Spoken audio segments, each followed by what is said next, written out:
Te convido para conferir mais um esboço da lição. Hoje estaremos estudando, em um rápido esboço aqui, a lição de número 6, que tem o título Santificação, comprometidos com a ética do Espírito. O texto bíblico que dá base a esta lição está na primeira epístola do apóstolo Pedro, capítulo 1, versículos do 13 ao 23. Repito, o título desta lição: Santificação, comprometidos com a ética do Espírito. Amado, o sentido mais básico e compreensível de santificação é dedicação a Deus e separar-se das práticas do mundo caído. Portanto, quando a Bíblia fala o termo santificação, na verdade Deus está pedindo para que nós nos separemos do mundo e não se agrade mais em pecar. A igreja é um organismo espiritual, uma comunidade com regras, condutas e modo de vida, dirigidos por seu maior gestor, que é Deus.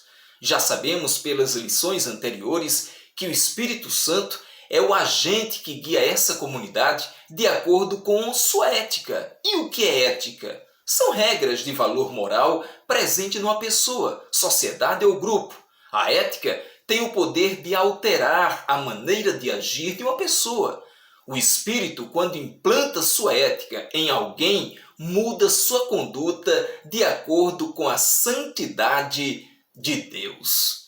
Por fim, a santidade divina é exaltada nos céus, como está em Isaías, capítulo 6 e o versículo 3º, como também está em Êxodo, capítulo 15 e o versículo 11, em Êxodo 28 e o versículo 36. Porque ele é um ser que é santo em si mesmo em absoluto. Não se pode acrescentar mais nada. Ele é em essência, porque sua santidade originou-se nele mesmo. A plenitude gloriosa de sua excelência moral, como está em Apocalipse, capítulo 15, o 4º versículo.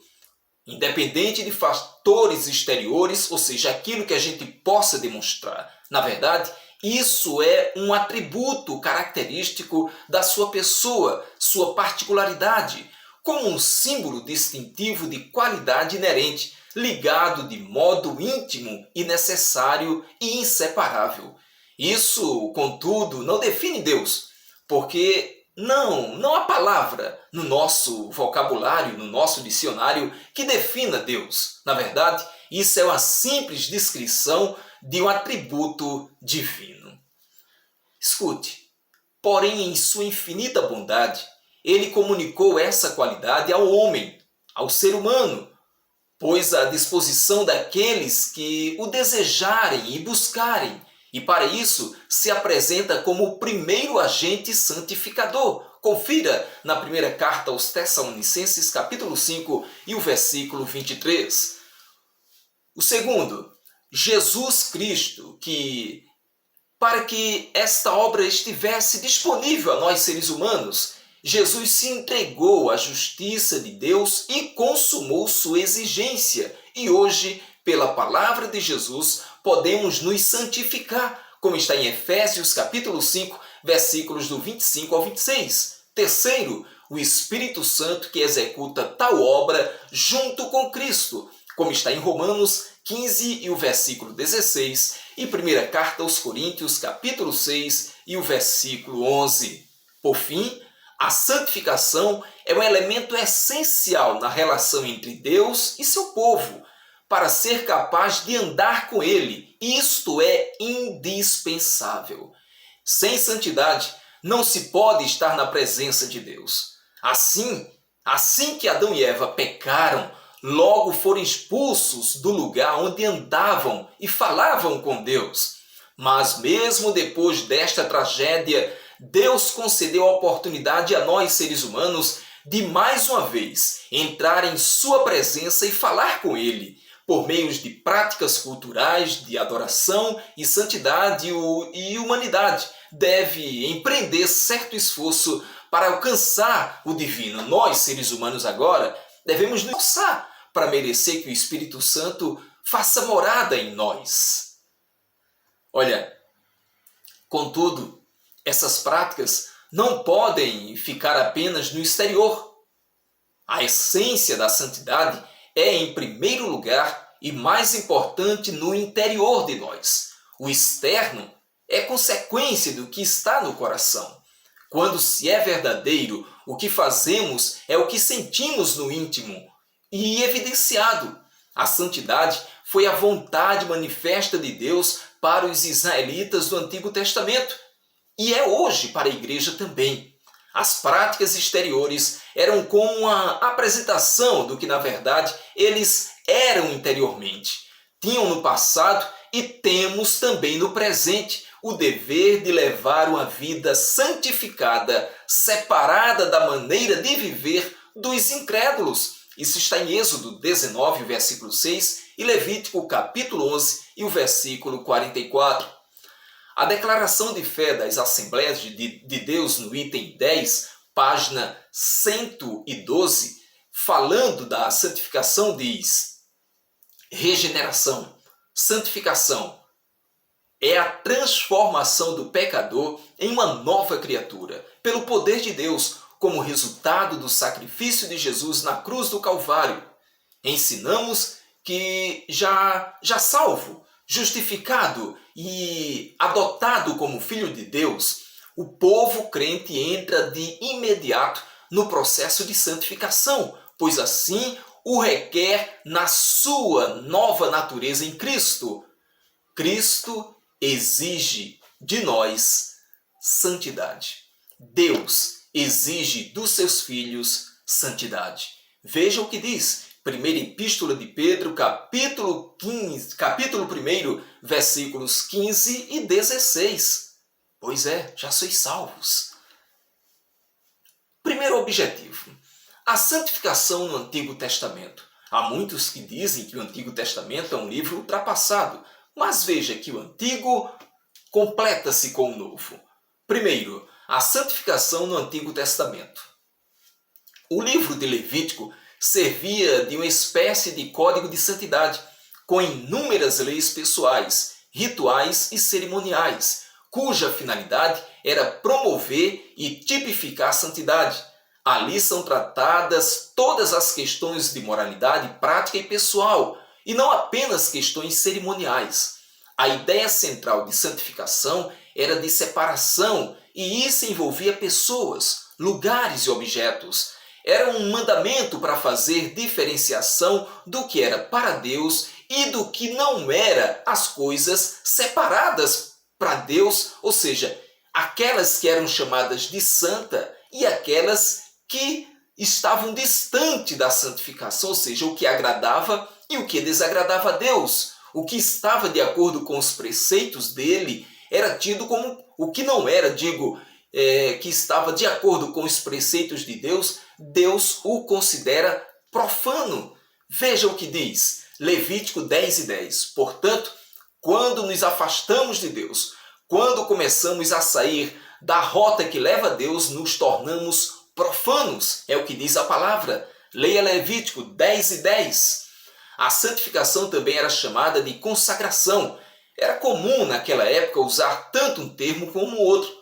Consagrar é ser investido de funções sagradas, dedicar a Deus. Como foi Adão e família, e até suas vestes e os utensílios foram santificados ou consagrados. Arão, isso aconteceu com Arão, toda a sua vida, sua família, suas vestes eram consagradas a Deus. Veja o que está em Êxodo 28 e o versículo 3º, e Êxodo 30 e o versículo 30. Tudo deve ser consagrado a Deus. Envolvia também as práticas cultuais que eles eram obrigados a realizar. Olha, amados, ser santo é ser puro, sem mistura, não ter alteração, modificação, sem mácula, incorrupta. Ser puro. Puro é aquele que não se corrompeu com o pecado ou pelo mal, ou seja, a pessoa torna-se imaculado. Esses termos se aplicam à santidade de Deus, como está em Isaías 6 e o versículo 3º. E por ele ser assim, purifica as pessoas que se aproximam dele. Ele tem poder para isso. Veja o que diz Salmo 51, versículo 10 e Ezequiel 36 e o versículo 25. é substancial lembrar que o fracasso de alguns que praticam a religião não altera ou afeta em nada Deus, nem seu ideal para a humanidade. Ele é elevado demais para essas coisas o atingir. Vemos, porém, isso, a benignidade dele para com suas criaturas, que mesmo que haja deslizes, desvios e até apostasia, ele espera, santifica e purifica quem se aproximar dele. Ele continua sendo o maior ideal dos que desejam a santidade. Aleluia! Segundo objetivo, a santificação no Novo Testamento. O tema da santificação no Novo Testamento alcançou outro patamar superior. Agora, o fazer não é tão importante assim, mas sim o ser. Contudo, o poder do Espírito nos dá a capacidade de cumprir a lei da graça revelada por Jesus. No Antigo Testamento, havia rituais legais e cerimoniais de purificação. Hoje, não há mais a exigência destas regras cultuais. Jesus trouxe outra realidade. Para ser santo, segundo a evolução teológica e prática que o Novo Testamento trouxe, é preciso ter a semelhança do caráter de Cristo, que é o efeito real da salvação. Ela é instantânea e gradual. No momento da conversão de uma pessoa, ela recebe Cristo pela fé e Jesus a separa, santifica do mundo. A posição dele mudou de perdido, para salvo. Veja que transformação. Santificação posicional, isso significa. Na santificação gradual, há uma operação da salvação recebida, e isso depende tanto do Espírito Santo como do indivíduo que se declara crente, como está em Filipenses capítulo 2 e o versículo 12. Paulo recomenda: operai a salvação. Nesse processo, Jesus disse a Nicodemos que é um novo nascimento. Ele explicou, você pode conferir em João capítulo 3, o novo crente receberá aquilo que precisa para seu desenvolvimento, mas com a ressalva, se ele desejar. O que diz em 1 Pedro 2:2, desejai afetuosamente, como meninos novamente nascido, o leite racional. Fazendo isso, ele vai crescer na vida cristã e amadurecer. Em Efésios capítulo 4, versículo 13, Paulo deixa uma meta que parece inatingível a nós hoje. Diz: até que todos cheguemos à unidade da fé e ao conhecimento do Filho de Deus, a homem perfeito, à medida da estatura completa de Cristo. Aleluia! Mas aí está, e assim é. Essa deve ser a nova atitude, a nossa carreira, ser parecido com Jesus. Comparo este mandamento com o ato do amor. A palavra diz em Gálatas 5:14, porque toda lei se cumpre numa só palavra, nesta, amarás ao próximo como a ti mesmo. E da santificação em Hebreus 12:14, segui a paz com todos e a santificação, sem a qual ninguém verá o Senhor. Aquele que quiser ser salvo deve definitivamente amar e ser santo. Sem isso, ele não alcança a nova vida com Jesus no céu. Terceiro objetivo, a santificação aplicada na vida. Todos que desejarem viver uma vida santa, agradando a Deus, devem entender que Deus é a fonte da santificação. Jesus, aquele que abriu a porta para ele, ou fez uma ponte para que se possa alcançar esta fonte, e o Espírito Santo, e é o que dará a força necessária para se cruzar esta ponte e abrir uma porta. A santificação do crente é a obra do Deus Trino. Aleluia! Deus comunica este atributo para o homem, portanto, deve haver a participação positiva nas qualidades morais do ser divino, e para tal participação se tornar uma realidade, a santificação precisa se tornar patente. Vemos de imediato que a santificação é algo supremamente importante e necessário à salvação. Não é uma opção. A morte de Cristo na cruz teve o propósito de expiar nossos pecados. Era necessário. Para nós, é necessário a prática da santificação, da santidade, da separação do mundo. Ele fez a parte dele, Cristo. Devemos fazer a nossa, ser santo. Ser um povo distinto do mundo, diferente e separado para Deus. Escute, todas as epístolas paulinas têm também este objetivo: desperta a igreja a ser uma comunidade de fé e viver santo. Isso elevará a igreja para um status diferenciado do mundo à sua volta, como devia ser Israel uma nação peculiar, ter um estilo de vida que revelasse o caráter divino. É recomendado que o escritor aos Hebreus disse o seguinte em Hebreus 12, versículo 1: portanto, nós também, pois que estamos rodeados de uma tão grande nuvem de testemunhas, deixemos todo o embaraço e o pecado que de tão perto nos rodeia e corramos com paciência a carreira que nos está proposta. Aleluia! Renunciando às práticas do mundo, fazemos uma declaração de que somos diferentes. Essa diferença tem também o poder de atração. É como evangelizar pelo exemplo e não pelas palavras apenas, como já dizia um pregador, que a maior mensagem da vida de um pregador é a sua própria vida. A santificação, ela exala, ela demonstra a quem pertencemos. Por fim, o processo de santificação na vida do crente não é passivo. Nele age a palavra de Deus, João 17:17, o sangue de Cristo, Hebreus 9:12, e o Espírito Santo, 1 de Pedro 1:2. Veja aí a trindade revelada. Ninguém terá força por si só para adquirir o caráter de Cristo. Esse efeito tem sim a nossa participação, mas sem o Espírito Santo é impossível. Com ele, teremos condições de experimentar uma vida de santidade e cheia de virtude. A vinda do Espírito Santo sobre alguém deve abrir a porta da santidade. Não há avivamento sem santidade. Geralmente se fala de avivamento aqueles de operações de milagres e manifestações maravilhosas, porém é impossível permanecer no Espírito e de forma avivada sem santidade. Ele se entristece com ações erradas, como está em Efésios capítulo 4, versículo 30, e pode chegar ao ponto de ser extinto da vida de alguém. 1 aos Tessalonicenses capítulo 5, versículo 19. O Espírito dá os dons. O Espírito junto com o crente produz os frutos. O Espírito capacita o fiel a ser santo. Portanto, ele deve ser bem-vindo e obedecido. Ele nos deixará sem defeito.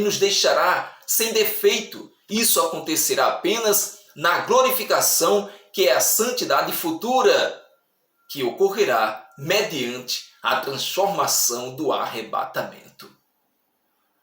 Mas esta vida, ele pode nos deixar, esta vida pode nos deixar, se desejarmos e trabalharmos para isso, nos tornarmos maduro e abundante. Repito, a transformação pode acontecer se buscarmos, se desejarmos e trabalharmos para isso e sermos maduros o suficiente e andar no Espírito. Não é substituído por nada. O Espírito não substitui por nada, por boas obras, por práticas. Não. Como está em Gálatas, capítulo 3, versículo 2. Confira. E andar no Espírito implica santidade. E santidade é indispensável. A marca do crente realmente fiel é a santidade. Essa marca está amparada na glória de Deus. Ser santo nas nossas atitudes glorifica a Deus, como está em João 15:8. Viver de modo elevado, segundo o Evangelho, é a obrigação do crente, porque somos embaixadores do reino divino, como está na segunda carta aos Coríntios, capítulo 5, versículo 20. Devemos, portanto, refletir e representar a santidade que é este reino. Amém? Faça bom proveito. Foi bênção para você? Compartilha, se inscreve no nosso canal. Esse, portanto, foi o esboço da lição 6 da Escola Bíblica, que teve por título Santificação, comprometidos com a ética do Espírito. Grande abraço, que Deus te ajude, que Deus te abençoe.